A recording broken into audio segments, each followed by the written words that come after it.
Production 57829, White Line Warriors. This episode was written by Richard Oakey and directed by Bob Brawlver. It originally aired on NBC Sunday night 8 p.m. on January 8th, 1984. It was filmed from November 29th through December 7th of 1983. It was the 35th episode to air, but the 36th episode to be produced. Now, White Line Warriors wasn't the original title of this episode. Early drafts, very early drafts, gave the name of Mr. Alarm as the first title and Weekend Warriors as the second title. Now, you might find it strange that the first title was Mr. Alarm. And that's because the episode was originally written around Manny Carmichael, who we see in the episode as the auto alarm salesman. It was originally written around him, but subsequent rewrites of this episode took the focus from Manny being like the A storyline and brought in the Weekend Warrior storyline. And that's because the producers realized there's no way we can stretch a storyline about this auto alarm salesman to an hour long. So you see that in the drafts. The early draft didn't include anything about what the episode ultimately became. But thankfully, it turned out the way it did, because this is a really, really well done episode with Manny and his auto alarm gags coming in as the B storyline. What we're looking at here is downtown Main Street of Seal Beach, California. We had the opportunity to go to Seal Beach a couple years ago. It's been a place that I've personally always wanted to go. So I went to Seal Beach a couple years ago. And this is the same Main Street where we see Endless Summer from KITT versus Car. And you can't see it here, but Endless Summer is right about here. On the Main Street. So Marietta Matheson's picture frame shop, which we see in this episode, is down Main Street a bit further this way. But Endless Summer is right up here. Oh, and by the way, for those of you not familiar with this episode, the synopsis is: Michael investigates a string of burglaries in Vista Beach after the main suspect claims to be a scapegoat. There you go. All right, let's continue. So here we have Mace Beaudry and Ron Prescott getting ready to drag race at the very beginning of this episode. Obviously, once again, we've got a fake California plate, and we can see that because there's no California on it. This is a dummy prop plate, and these plates, you can tell, this is actually a really great example. You can tell that this isn't even a metal plate. This is made out of masonite, the hard type of wood that, think about a clipboard. You know, an old school clipboard, that brown pressed fiberboard type of deal, that's what these are made out of. And you can tell because of the thickness here. So it would be the brown masonite board, and then they would either silk screen these letters and numbers on, or they would be hand or die cut, painted, and then applied here. They did it both ways. Later on in the series, we'll see they started using vacuform to make the plates, but for this plate, this is most likely a silk screen. All right. This brown 1956 Chevy was loaned to the production by George Terz, who was the prop master on Knight Rider. And this red 57 Chevy was actually George's friend. They both belonged to a Chevy car club. So my guess is that this guy was also in the car club, and they were friends. So George lent his car and asked for his friend to lend his car here. So that's where these come from. There's also a great article in a 1985 edition of Classic Chevy World that talks to the Sessoms and Slagle team, Jack Sessoms and Pete Slagle, who did all the miniature work for Knight Rider. And they specifically talk about this episode, and the article was written just about the time that this episode was in production. So they show some great behind the scenes shots of the models they made for these two Chevys. So you have to think, Sessoms and Slagle were always having to try and find or build miniature versions of real vehicles, buildings, landscapes, whatever. But he said at the time it was very easy to replicate these two cars in miniatures for the turbo boost that will happen a little bit later in the scene, because he had tons and tons of models in storage that were used in other productions. And of course, he had Chevy models. He was a Chevy guy, and he had a bunch of models. So he literally just had to pull them out and paint them. And I always like this shot. So once again, the brown one is George Turs, the property master, and then this was his friend. And we just pointed out the dummy plate on the red one, but the brown car actually had George's California license plate. And I'm assuming this says I wikes it, like I like it, I wikes it. I don't know. That's just my interpretation, but it's IWIKS it. But this is a real California license plate. This was a dummy one. So here we see a great example of the miniature work that Sessoms and Slagle did, and you can see how well they copied those two Chevys right there, the miniature Chevys. I mean, you almost can't tell that they're models. This might be my absolute favorite 180 burnout in the entire series. So I just wanted to point that out, where Michael does a 180 and then he just rips it, and you just see clouds of smoke coming from the rear wheel wells. This is Jack Gill driving, and this is the hardtop stunt car for this scene. So for those of you curious about what cars were used in this episode, and I think I mentioned this in a previous episode, we've now fallen into a pattern for most of the rest of the second season. They pretty much use 4 cars. So it's almost kind of like back at the beginning of the first season. So we had a lot of the train wreck cars being cycled through early in the second season, but by midpoint of second season, they're down to using just 4 cars. That's not to say they only have 4 cars. They do have more, but I guess storyline dictated, for the most part, for these episodes, they really only needed 4 cars. So of course you have the hero car. You have the insert car used for the filming of the interiors. We've got the hardtop stunt car, and then we have the left-hand blind drive car. So those are the 4 used in this episode. So here's what I was saying. Michael's pulling up at the Main Street Art and Framing Company, and here's what it looks like today when we went to see it just in 2020, actually. And here's where we get introduced to to Manny Carmichael, the auto alarm salesman, which we talked about at the start of this episode. And this is an actor named Milt Oberman, and he had bit roles in tons of series going back to the early 70s: Love American Style, Rockford Files, Rhoda, Barnaby Jones, Chips, Hill Street Blues, Newhart, Heart to Heart, St. Elsewhere, Falcon Crest, Family Ties, Street Hawk, Riptide. So, he was all over the 70s and the 70s and 80s. He always reminded me, I remember as a kid seeing him and thinking, is that the Micro Machines guy? You remember those commercials for the Micro Machines back in the 90s, the fast talking guy? It's not him, but he always reminded me of him. And here we're inside the frame shop, and we get our introduction to Marietta Matheson and her niece Cindy. Marietta is played by Alyn Ann McLeary, and she unfortunately passed away in 2018. But she was on WKRP in Cincinnati. She had a regular role there, and as well as on Punky Brewster, she was on there for a number of episodes. And then of course Mary Beth Evans, who played Cindy. She returns again in the 4th season in Deadly Nightshade, but she's big in the soap opera world to this day, I believe. And here we have Manny trying to get into Kit. This was definitely a funny scene here, but take a look. You can see some of the Knight Rider crew here in the reflection of Kit's store. And we also get a better look at 220 Main Street in Seal Beach, or Vista Beach as the episode goes, but this is actually 220 is the real address. And it's neat, some of the artwork that they did. Obviously they put Marietta's name on here, proprietor since 1956, and it's hard to see, but right here there's a sign that says Vista Beach loves you. So just little touches that are worth noting.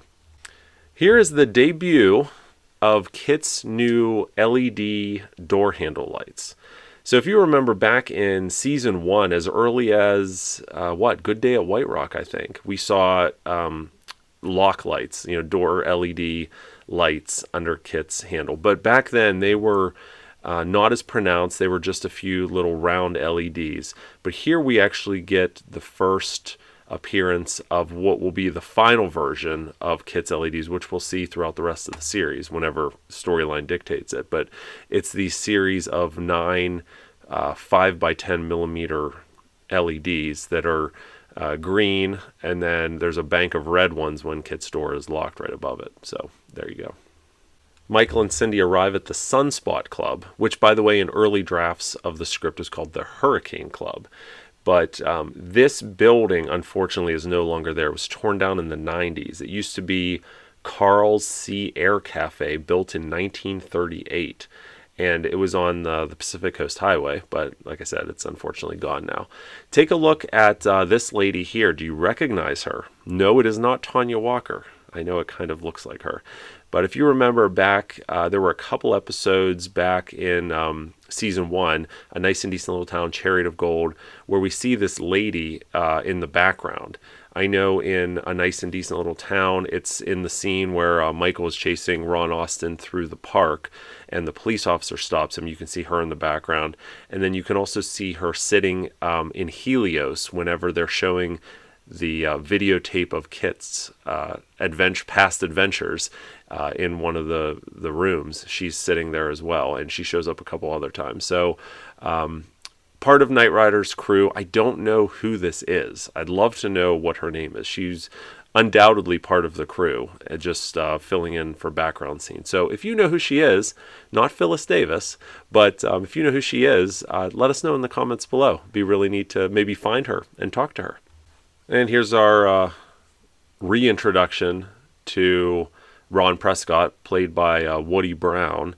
And we saw him at the start of the episode, drag racing Mace Beaudry. But he had a role on Flamingo Road back in the 80s, reoccurring on Facts of Life and General Hospital. But he kind of disappeared. His last role was in an episode of Roswell from 2002, and then he just up and disappeared. So we don't know where he is today, but he's wearing his Rebels jacket. And if you take a look at these scenes and the street racing scenes, you'll be able to see there's 3, I don't know if you can say factions, but 3 different car clubs. So there's the Rebels in the black and gold jackets. And then, what is it? I think in the green jackets are the Road Runners, maybe? And then there's the red jackets as well. But there's the three factions of car clubs in the area. Yeah, here we go. So going back, you can see this guy has a green jacket. It's fuzzy, but I think it says Road Runners. And then this guy over here has the red jacket, but I'm not sure what that says. Maybe it'll be revealed here. Yeah, there's another look. Once again, we've got red jackets here and here. Mace Beaudry is wearing his red jacket there. And here we get our introduction to Chief Rupert Craig and his officer Apted. That's him right here. But get a great look here at the inside of the hero car. We can obviously tell it's the hero car because of the dash. Hugh unfortunately died in 2004. So in this scene, obviously you can't hear it, but they're playing Crumbling Down by John Cougar Mellencamp. And interestingly, something to note is in the early scripts, it doesn't call for Crumbling Down to be the song that is played. It's actually supposed to be Michael Sembello's Maniac, which we do also hear in this episode, but that was supposed to be the trigger song to start the robberies. So for some reason, they changed it. And it's interesting because they actually, later on in the episode when Michael puts that connection together, he actually mentions the name Crumbling Down. So he's actually acknowledging the song that's playing, which is kind of neat. And, for a lot of the subsequent releases of these episodes on DVD and then Blu-ray, unfortunately, some of the original music was replaced. And this episode does suffer from that. But fortunately, they didn't replace Crumbling Down because then it really wouldn't make sense in the episode. So hopefully whoever put the subsequent releases together realized that and made sure that they got the rights to play Crumbling Down. Even though, the song that's actually played is not Mellencamp's version, obviously. It's a sound-alike that Don Peake and his orchestra put together. But still, There apparently were some rights issues for some of these songs, and that's why you'll see some of them are changed. So if you want to hear the original songs, you're going to have to go way back to the Columbia House releases in the 90s, or original NBC or early syndicated broadcast versions. I think today's syndicated versions are based on the Blu-ray copies that are out there now, so I think they have incorrect music as well, but I could be wrong. Much like in Nightmares, we get some insert shots that give us some kind of interesting background information on some of our characters, right? So here we see they're querying Ron Prescott. So database FBI inquiry Prescott Ronald ARR. I tried Googling to see what this ARR means. Do you think it's just arrest? Maybe Prescott Ronald and they're querying his arrest. I bet you that's what it is. I was trying to figure out, like, normally if there's no middle name it would be NMN, so that was kind of strange. So I'm thinking back to how would a database be queried back in 1983, 84. So my guess is they put in his name and then they're searching for an arrest, and here's what they find. So database access account, and we get all kinds of information about him. Ronald M. Prescott, we get his social, his date of birth, August 11th, 1960.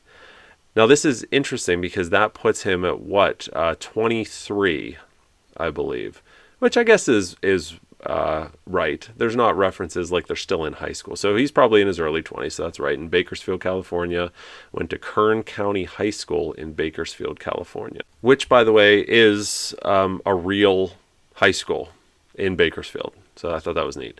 So arrest, he's got a breaking and entering in California on April 12th, 1981. Suspect was apprehended in the act of breaking into the clubhouse of the Rangers Car Club. That's the other one, the Road Rangers. The green shirts was the Road Rangers. There we go. The Rangers Car Club slightly after dark. Suspect surrendered to LA County Sheriff Deputy without a fight. Subject was armed with a 4-inch boot knife, pleaded guilty to misdemeanor breaking and entering and 1 count of misdemeanor possession of a concealed weapon, 1 year probation. So, they talk about in the episode Ron has a prior for breaking and entering. Now we see a little bit more detail about that.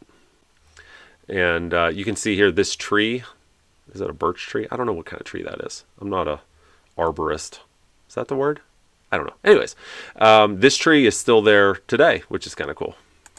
All right, so now we move forward. Michael is visiting Ron at the cliffs, and we get this great close-up of the front of KITT. This is the hardtop stunt car, and I point this out because, you always see this car from afar, but you never really see it up close to really see, just kind of how thrown together it is. If you look carefully, we've got a skid plate under here protecting the drivetrain, which we would expect to see.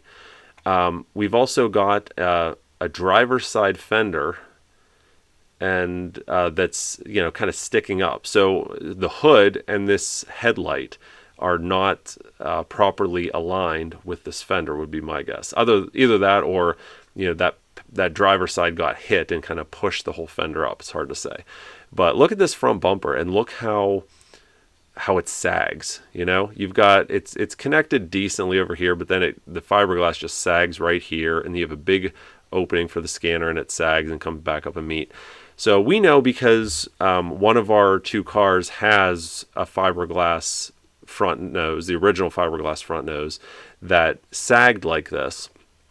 And that's because there were supporting blocks under here, literally blocks of wood that they shoved under the front nose, and they would wedge it between the underside of the front nose and the factory metal impact bar that's right behind here, the factory Trans Am metal impact bar. They would wedge a piece of wood under there that would prop this up. And they just simply didn't do that with this car because this hardtop stunt car has pretty much always had a sagging nose in the second season. And that's because they just slapped it on here and never bothered to prop it up. So that's what you're looking at there. And by the way, this whole scene takes place at Point Furman Park in San Pedro, California, if you're curious and ever want to visit. Then we get this great shot. This is still the hardtop stunt car here with a smoke bomb underneath and probably Jack Gill getting thrown right there. So then we move forward, and this is the insert car. And we can tell that because we see a chrome coat hook shining in the sun right here. This is the insert car. However, it does have a white wire right here making an appearance. I actually had someone, so we went to the Trans Am Nationals. It's held every year out in Western Ohio. We went there this year, and a number of people came up to us and recognized us, which I thought was really, really cool. And one person mentioned the white wire, so it's taken on a life of its own. So I just feel obligated to continue to point out the white wire. So here it is. Normally we point it out in the hero car. Here we're pointing it out in the insert car. And this is supposed to be Ron, but look closely. That's Jack Gill running, which you'd expect. And then, of course, Michael and Ron. Michael jumps out of KITT and lands on Ron. This is the left-hand blind drive car. We can see if we look closely, we've got a stock dashboard in here. So this car it shuffled back and forth from having a stock dashboard like you see here to having a fake Knight Rider dash top on it, pretty much. That would just kind of give it the general shape. So I think they would put it in and out based on the scene or the need. But clearly you can see the stunt seat here. You see the flap coming out, it's laying on the stuntman's body, and then you can see the round stunt wheel, and you can even see his hands right here holding the steering wheel. Sorry to ruin your childhood. All right, so there's nothing particular in this screenshot I want to show you, but I put it in here to talk about just something that was interesting. So there's this scene where Ron says, "How do you know you weren't followed?" And Michael says, "KITT, were we followed?" And then KITT says, "No, Michael." All right, so normally there's nothing interesting about that. So when I used to watch this as a kid in syndication, and even later I saw the NBC version, during this scene where Michael says, "KITT, were we followed?" it cuts to KITT's voice box, and KITT says, "No, Michael." So on the original NBC airing and in subsequent syndication airings, when KITT talks and says, "No, Michael," you see his voice box, but you do not see the voice activating. It's just it's just black there, but you hear him say, "No, Michael." Well, at some point, and I don't know if it was in the DVD release in 2004, 2005-ish, or if it was in later, someone noticed that, and they went back and fixed it and added KITT's voice in. Now, of course, this isn't CGI or anything like that. They probably took this clip from a different point in the episode and matched it up with the audio. I'm not sure. But so now with the Blu-ray and current release and current viewings in syndication, you do see KITT's voice moving when you wouldn't see it in earlier version. Michael leaves with Ron. They're in the hardtop stunt car, and you get a look here at the dash, and we can see that this car at this point has a completely stock Trans Am dash. You can even see the stock bezel here with all the gauges. I always love this scene, just the angles that they're showing with Michael and Ron approaching the semi here, and then of course the semi door opens and KITT goes in. Notice how it's all black in here, because in reality, obviously the semi set was on Universal's stage 1. It wasn't in here, but they did decorate the back few side panels of the semi, so when the door opens, it has the same interior panels as the actual semi set, but in reality there was nothing in here. And then they cut to this scene where they're pulling in, and we could see there's no wall here because they have it pulled away for filming. These curtains, these like plastic translucent curtains, were something that was added for the redesign of the semi, but we don't see them too often, and a few other places, but for the most part these curtains stay open. But I thought that was a really nice touch to kind of separate the garage bay from the office side. And then of course we get yet another great view, a backseat view, or not backseat, they're sitting in the trunk here of KITT, and of him backing out of the semi, and it's neat because you see him back out and the blinds are closing, so they actually made it look like a real working semi. And we move to the street racing at night, and we've got Ty. This is Ty here, played by Sal Landy, and his guys here. This guy on the left is Andy Gill. He's has a non-speaking role here, but this is Jack Gill's brother and part of the Knight Rider stunt crew, so that's him playing a member of this group. Michael gets a call about an alarm and comes racing around the corner at night.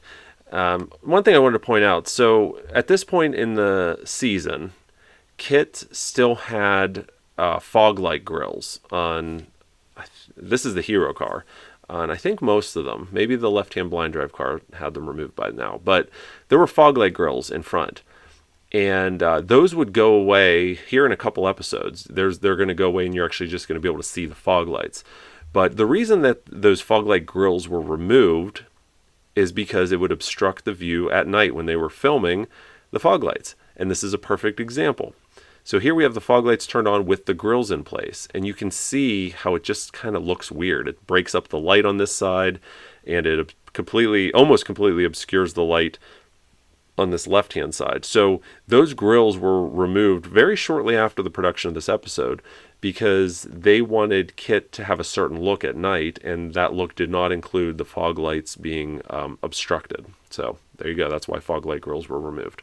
And then Michael pulls in, and they're at this Mikito Travel right here, 223 Main Street, and Vista Beach Travel right here. So here's what that looks like today.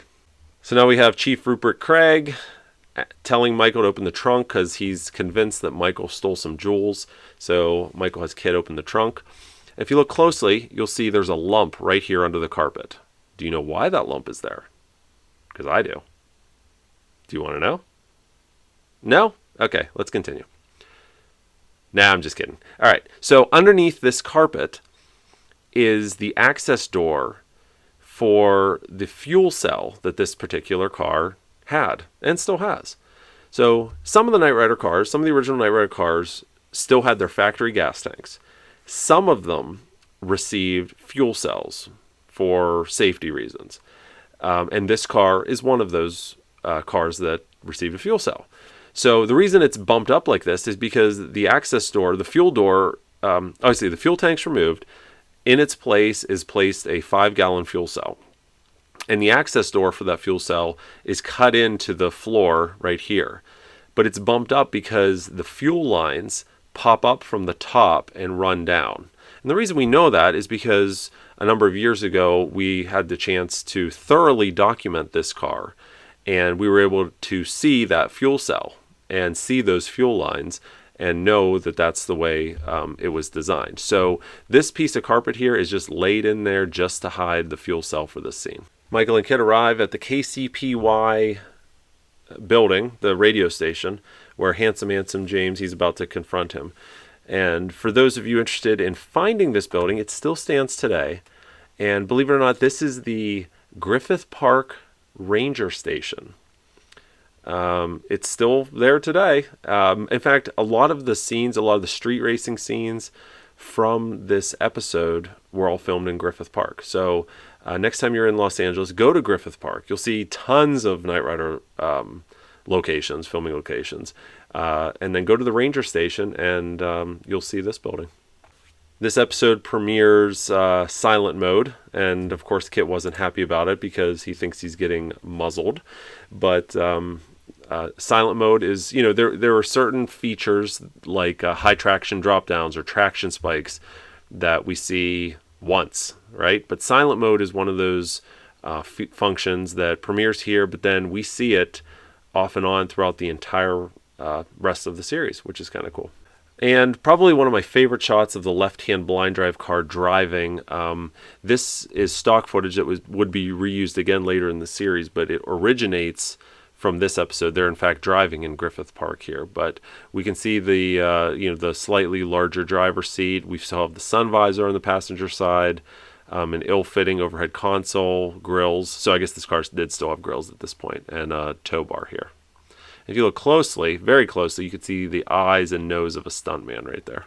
And then we get a great point of view shot. Now we're at the hero car, so there's someone here driving the hero car while filming, apparently. But take a look here and you'll see that we still, even all these episodes later, have some remnants of the original buttons that Michael Chaffee put on the pods. Because if you remember, the car that Michael Chaffee delivered didn't have turbo boost, auto roof left and right, and eject and all that stuff. It had very generic buttons, 7DLA, 8RM, things like that. And we can see here that the right-hand pod still has a lot of those generic buttons here. I know it's really hard to see, but the left one looks like it's been updated, but that right one still has some remnants of Chaffee's original design.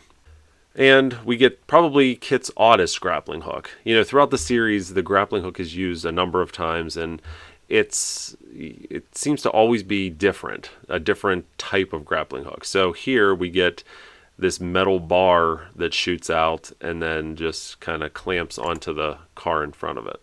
And now back at the KCPY/Ranger station, we get an even closer look at the hardtop stunt car, where we can really see the scanner bar up close. We can see it's got some tape here holding the the driver's side, the left-hand side lens in, and same with the right-hand side there, and very ill-fitting body panels here. And then a great point of view shot of the hero car with Hasselhoff out there. And finally, Manny's chasing after Michael here, and he's driving off. They rented a Titan crane for this shot here to kind of get this up in the air shot. I just noticed this. This says competition starts right here, this line. I'm assuming that's for the racing, but that's interesting. I never noticed that until right this second. Goes to show you, no matter how many times you watch these episodes, there's always something that kind of pops out. So back here, this parking spot back here is the Main Street Frame Company, Marietta Matheson, and then right up here on this block is Seal Beach. Seal Beach is Endless Summer from KITT vs. Car. Okay, and with that, we have wrapped up White Line Warriors. What'd you think? Pretty great episode, isn't it? That's one I've always enjoyed. So next up, we're closer to the end of season 2 than we are at the beginning. So we're coming out to a series of pretty good episodes here. Next up is Race for Life. And then obviously we'll continue on with Speed Demons and my personal all-time favorite episode of Knight Rider Goliath Return. As always, guys, thanks so much for spending time with us. We really appreciate it. We'll catch you next time. And now, while we listen to Joe's selection of Knight Rider music that we received directly from Don Peake himself, we'd like to thank these Patreon supporters. Look at you guys scrolling up the screen to my right. Wait a minute, how can you tell which side is my right, since you can't see me because I'm not on camera? Oh well, you know what I mean. We're featuring these fine supporters at our Knight Rider Prop Restorer level. Thank you very much for your support. And for those of you at the Knight Rider History Hunter level, we're recognizing you right now in the description. Now, if you enjoyed seeing this golden nugget of Knight Rider history being rescued from obscurity, then please consider supporting us on Patreon.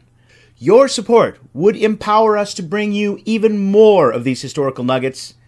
We are the Knight Rider Historians. Till next time, take care, everybody. Bye-bye.